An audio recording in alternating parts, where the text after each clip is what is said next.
Listen, when you guys went 10-2 to finish the regular season and wrap up the 6th seed, I kind of want to go back to Sunday, if you don't mind. Given how well you were playing and how well you finished the regular season, what was the mood like in the locker room when that game was over?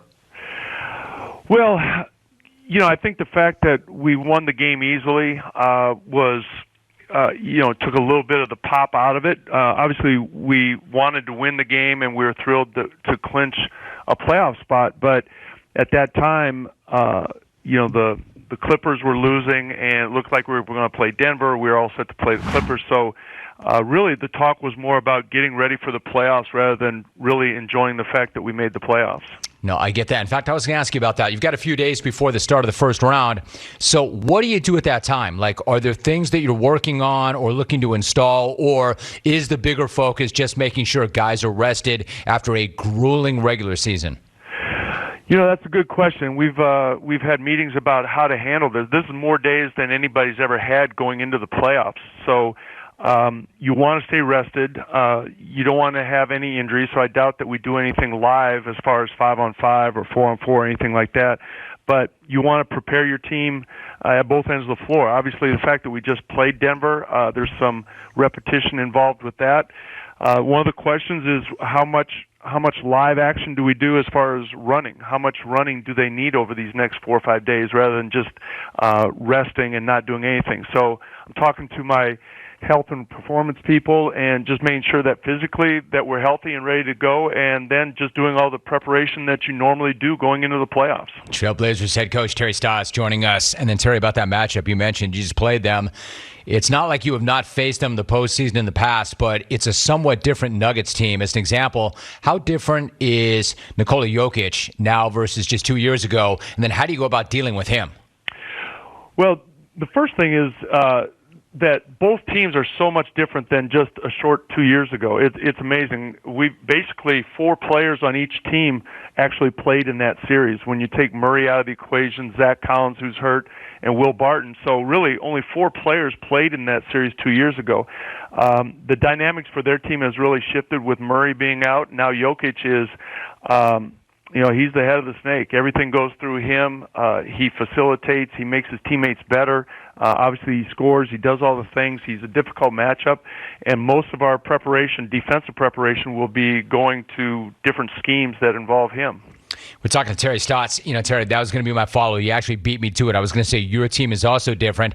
Damian Lillard said recently that it feels different. He said, quote, "It's not like it's a young team just getting going. The way we're doing it is like a mature team. We're doing things that will give us a chance to win against any team in any setting." End of quote. Does that sound about right to you, and what's your reaction when you hear that from Damian? Well, I think it's very accurate. You look at our starting lineup and the playoff experience that they have, that our 5 guys have. Dame and CJ obviously have been to the Western Conference Finals. Norman Powell won a championship and he has been in the playoffs every year of his career.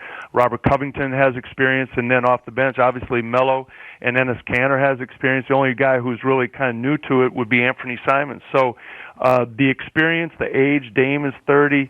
We are a veteran team, even though you know how it is when you have kids. You just kind of see them as little kids, but they've grown up, and that's what our team has done.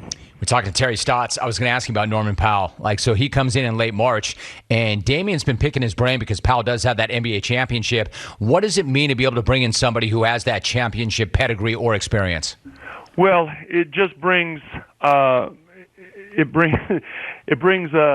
respect. Like whether it's Melo or Norman Powell, or when you have people that come in and who have been there, done that, that just gives you the respect factor, and to see it being done a different way. Norman spent his entire career in Toronto.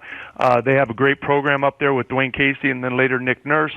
So they had success. They had, like I said, in the playoffs every year. So what his experience and his respect coming in kind of blends and actually complements what we're doing here.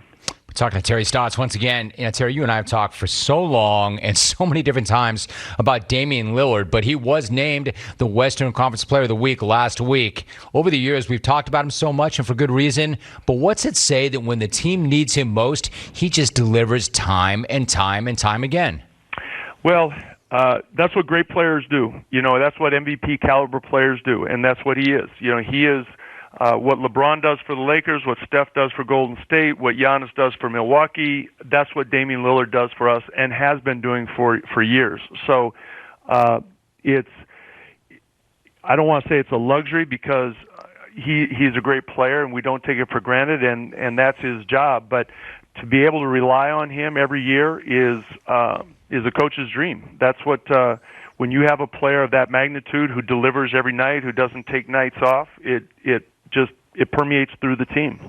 You mentioned the Lakers and Golden State. It's certainly, Terry, not your concern right now, but man, I mean, how surreal is that? The Lakers and Golden State in a play-in game. Steph's out of his mind. LeBron's coming back, trying to be healthy. I mean, what do you make of that? Just as somebody in the league, the concept of a play-in game or a play-in tournament involving those two teams.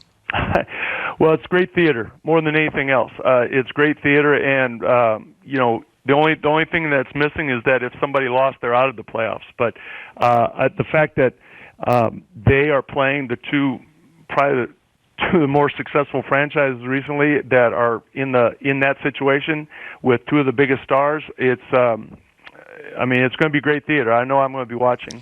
Terry, obviously, playoff basketball is a little bit different than regular season basketball. Defense ratchets up. How different is your team defensively since Nurk has come back?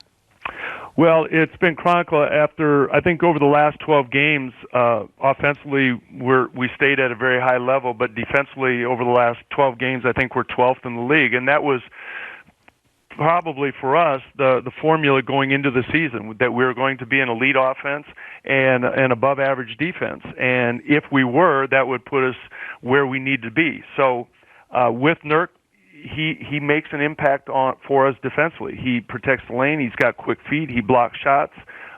He communicates, and he gives us confidence on the back line. So it's been great to have him back. And then in addition to it, it's also the addition of adding Ennis to your reserves and to your off-the-bench rotation, which really helps us as well. You bet. Let me ask you one more thing. There was a rough stretch back in April. I mean, the season was grueling in and of itself, but a rough stretch in April where he dropped a few games in a row. Some of them were close games, so it wasn't like you were getting blown out, but it would have been easy during that stretch, maybe not to right the course, and then the stretch continues, but you were able to stop the bleeding, get that thing turned around pretty quickly. How were you able to do that?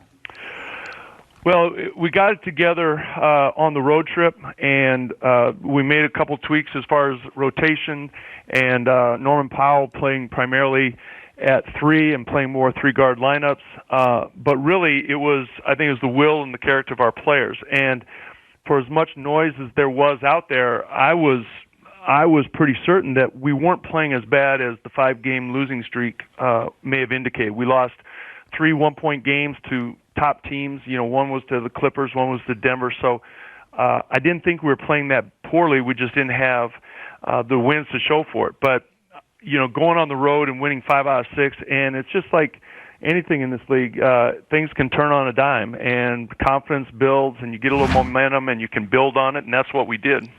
Terry, was that a point that you made to the team, or is this team now veteran enough that nothing had to be said, and they knew that themselves? I think they do it themselves.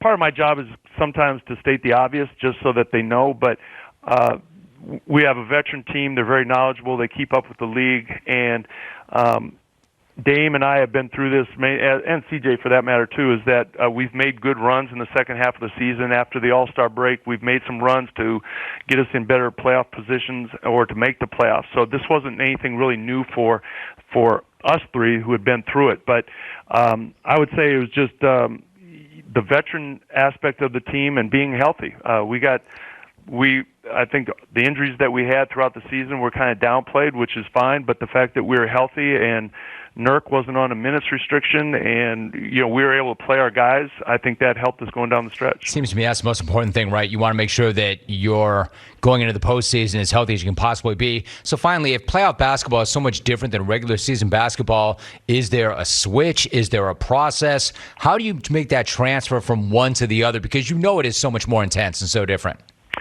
Well, it is. I'm going to miss the sellout arena. It's one of the best feelings in the NBA is walking out 2 minutes before the game and in game one or whatever game it is, and to crowd that's really stoked. So you're going to be missing a little bit of that. But, playoff basketball, you have rest in between games. You're able to play your best players a little bit longer than you do during the regular season. You have the chess match and the defensive adjustments from one game to the next. Momentum changes, so it's not as physically fatiguing, but certainly mentally fatiguing.